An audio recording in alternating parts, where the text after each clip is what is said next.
nice. It's very nice to see.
Very frank. There is a point to this, I promise. In junior high, my best friend and I stole some toilet paper from a local grocery store. I'm not going to say which store, but I will say that chances are good that you all shop there. And it is still open to this day, thankfully, and it's growing. But back to the story. So my friend and I were coming out of the women's restroom at the store, and we noticed a huge stack of toilet paper propped up against the wall, and we thought that it would be hilarious to swipe a few rolls. So we did. We threw them into our bags and walked out of the store, very casually. And when we got into the car where my father was waiting for us, we collapsed into giggles. And he asked us, of course, what was so funny. And I told him what we'd done. And during the whole story, my friend was shrieking with laughter, and I was chuckling along right with him. Until I saw my dad's face. He did not laugh. There was not even a hint of a smile. His mouth was very tight, his jaw was set. He had this grim look in his eyes. He was completely silent during the drive to drop my friend off at her home. And while she merrily chatted on about other things, I knew that she had no idea about the wrath that was about to befall me. My dad began speaking as soon as it was just him and me in the car. He talked about how difficult life had been for him and his brothers and sisters growing up here. How hard my grandmother, his mother, had worked to put food on the table. How much she had sacrificed as a single mom raising 7 children to give them the best life that she could.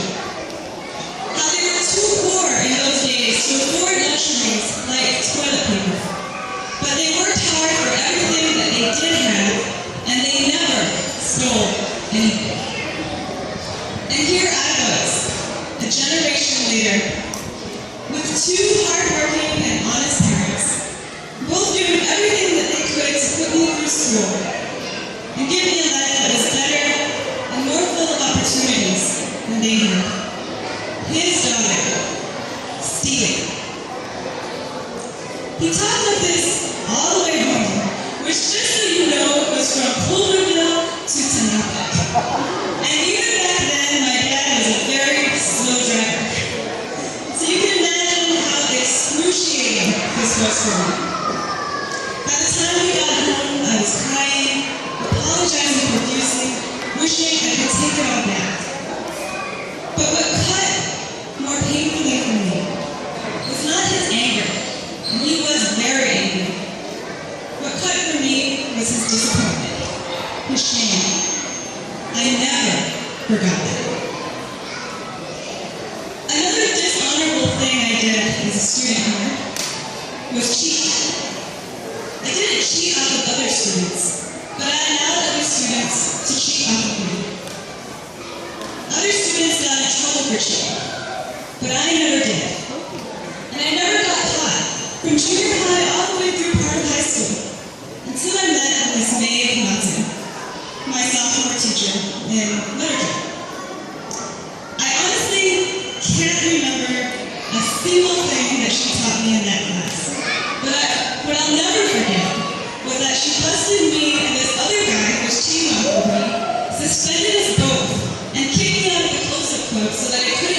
this trip to Washington, D.C. with my friends, which we've been fundraising for and preparing for all year long. And I remember arguing with her, protesting, trying to plead my innocence, trying to blame it all on the other guy, trying to persuade her that she was being too harsh on me. But Ms. Lawson was unmoved.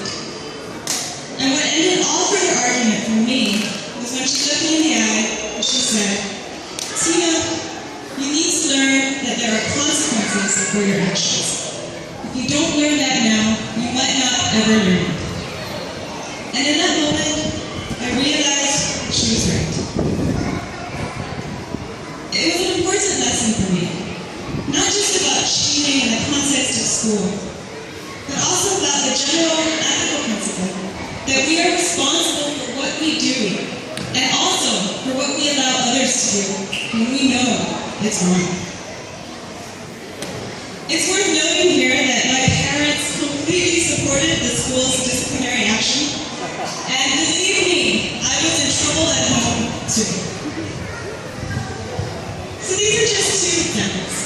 I did other stupid things in school, my growing up years, here and on this island in general. And of course, I continue to make mistakes today. But the point of this is, the thing that I am most grateful for, is that every step of the way, I had people who cared enough to hold me accountable. They were my parents, my teachers and school administrators, siblings, aunties and uncles, friends. They taught me values and lessons that stayed with me for life and carried me through difficult decisions in the work that I've done as a student, as a public official, as a journalist, as a citizen. Values and lessons about character and integrity and doing what's right even when it's hard. About compassion and respecting the inherent dignity in all people, no matter where they're from. About questioning authority and critically examining the things we've been told. About serving our community, looking out for each other, and doing what we can to leave for our children a world that was better than the one that we inherited. I see many of those people in this audience tonight. People like Alan Guerrero, who was also my teacher. People like Father Ryan, Joe Hiram, Ed Rose, Uncle Jess and Nicholas, my mom, Carmel, my partner Glenn. There are some who have left Island, like Nate Mountain, Rose Cuizon, Auntie Rita Guerrero, my godparents, Margaret and Dick, my siblings. There are some who have passed away, like Sister Remedios, Father Gary, Ruth Ty, my grandmother, Rosa. If I am deserving of this award in any way, it is because I have been blessed to be part of a community full of caring, wonderful people. Being here tonight reminds me of the debt that I am to Mount Carmel, to my family, and to the island, and all the people who have been heroes to me in one way or another. Parents, grandparents, uncles, teachers, administrators, and anyone else here in any position of trust. If you think for a second that what you do doesn't matter, that your efforts are in vain or not appreciated, that it won't make a difference if you let that kid get away with that one small transgression, think again. It could matter more than you'll ever know and change a young person's life forever.